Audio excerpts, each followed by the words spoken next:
ఆ లిస్టు కాగితం ఇక్కడ తీసుకో, ఎన్ని ఉన్నాయి ఇట్లా ఇటు. ఇప్పుడు నోరు తెరిస్తే అబద్ధాలు మాట్లాడడం,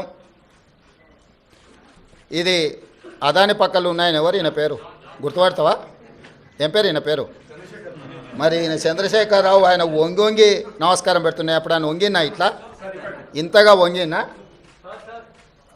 అదేవిధంగా ఆయన ఇచ్చిన వర్కులు కొన్ని నేను లిస్టు చదివి చెప్పిస్తా.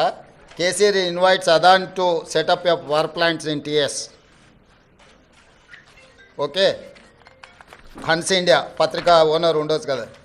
Business baron Adani meets to KCR, Times of India.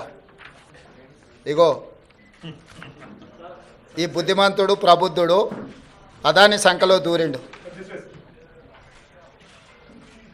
ఈ సిగ్గులేనోడు అదాని గురించి నా గురించి మాట్లాడతాడు. అట్లనే ఒక లిస్ట్ ఉంటుంది కదా, వేరే పేపర్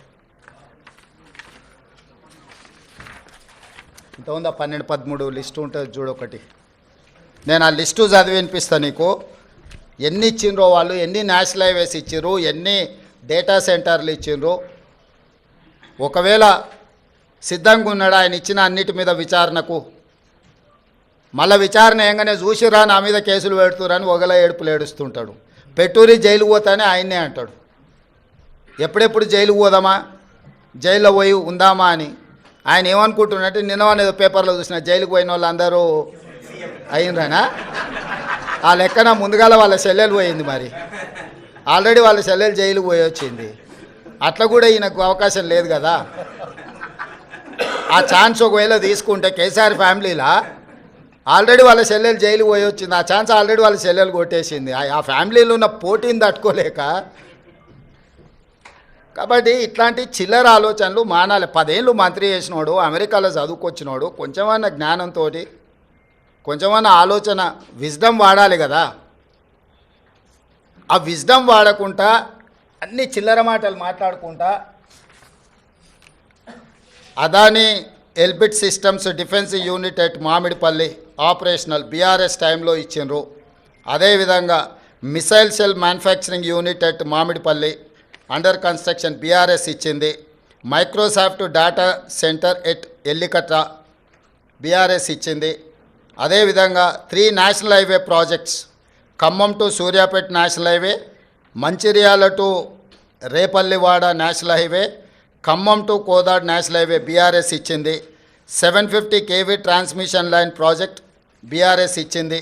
ఇన్ని ప్రాజెక్టులు బీఆర్ఎస్ ఇచ్చి ఈరోజు same counter drone manufacturing unit at Mamidipalli BRS ఇచ్చింది. ఇన్ని ప్రాజెక్టులు బీఆర్ఎస్ అదానికి ఇచ్చి అదానితో అంటగాగి అదాని దగ్గర కమిషన్లు మెక్కి నేను చేసిన ప్రయత్నం అదాని సిఎస్ఆర్ ఫండ్స్ నుంచి తెలంగాణ నిరుద్యోగ యువకుల కోసం, వాళ్ళ భవిష్యత్తును నిర్మించడం కోసం ఆలోచన చేసి యంగ్ ఇండియా స్కిల్స్ యూనివర్సిటీకి లక్షలాది తెలంగాణ నిరుద్యోగ యువకులకు ప్రయోజనం చేకూర్చే విధంగా సిఎస్ఆర్ ఫండ్స్ కింద 100 కోట్లు తీసుకొస్తే అది రాష్ట్రానికి ప్రయోజనం. కేసీఆర్ లాగా అదానీ నుంచి అప్పనంగా నిధులు మా కుటుంబానికి కొట్టేయలే. ఇన్ని ప్రాజెక్టులు ఇచ్చిండు. ఈ ప్రాజెక్టులు అన్నీ ఇచ్చినందుకు కేటీఆర్ను ప్రాసిక్యూట్ చేయాలనా? అదానీని కేసీఆరే కలిసిన, కేటీఆర్ అనే కాదు. దీనికి ఏం సమాధానం చెప్తాడు? సో ఏది పడితే అది మాట్లాడితే చెల్లుద్ది. ఎన్ని చిల్లర మాటలైనా మాట్లాడతాం. మాకు అధికారం కోల్పోతే మేము సహనం కోల్పోయినామని 2023లో అధికారం కోల్పోయారు. 2024 జూన్లో డిపాజిట్లు కోల్పోయారు. ఇప్పుడు మెదడు కూడా కోల్పోయారు టీఆర్ఎస్ వాళ్ళు. సో మెదడు కోల్పోయిన మాటలు మాట్లాడితే దానికి ఇంకా మనం ఏం సమాధానం చెప్తాం? రాహుల్ నువ్వన్నా చెప్పాలి కదా కొంచెం అప్పుడప్పుడు. వాడో పిచ్చోడు, వాడికి పిచ్చోడు మాట్లాడే మాటలు ఎందుకు మీరు అంత సీరియస్గా తీసుకుంటారు?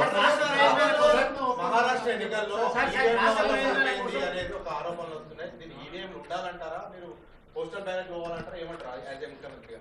నేను ముఖ్యమంత్రి కాదు, కాంగ్రెస్ పార్టీ విధానమే ఈవీఎంలు కాదు బ్యాలెట్ మీద ఎన్నికలకు పోవాలని కాంగ్రెస్ పార్టీ విధానము. కాంగ్రెస్ పార్టీ కార్యకర్త నుంచి ఏఐసిసి అధ్యక్షుడి వరకు ఈ దేశంలో జరిగే ఎన్నికలు బ్యాలెట్ పేపర్ ద్వారా జరగాలనేది మా పార్టీ విధానము. ఎవరమైనా ఆ విధానానికి కట్టుబడి ఉంటాం, అది మా పార్టీ విధానం.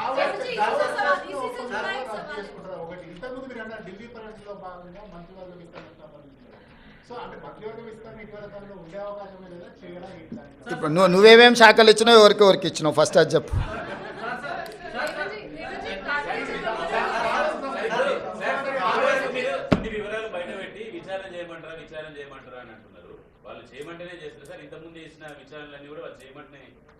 వాళ్ళు అడిగితేనే చేసినాం కదా, అసెంబ్లీలో వాళ్ళే అడిగినారు కదా విచారణ చేయండి మీకు దమ్ము ఉంటాయని. వాళ్ళు సవాల్ విసిరినందుకే కదా. సాగునీటి పారుదల దాంట్లో వాళ్ళే సవాల్ విసిరినరు, దీంట్లో వాళ్ళే సవాల్ విసిరినరు, విద్యుత్తు దాంట్లో. ఇప్పుడు కూడా మిగతా దాంట్లో కూడా నన్ను పోలీస్ స్టేషన్లో పెట్టమని ఆయన్నే అడుగుతున్నాడు. సో ప్రతిపక్షానికి ఇవ్వాల్సిన గౌరవం మేము ఇవ్వాలి కదా, అడిగినప్పుడు చేయకపోతే బాగుండదు కదా.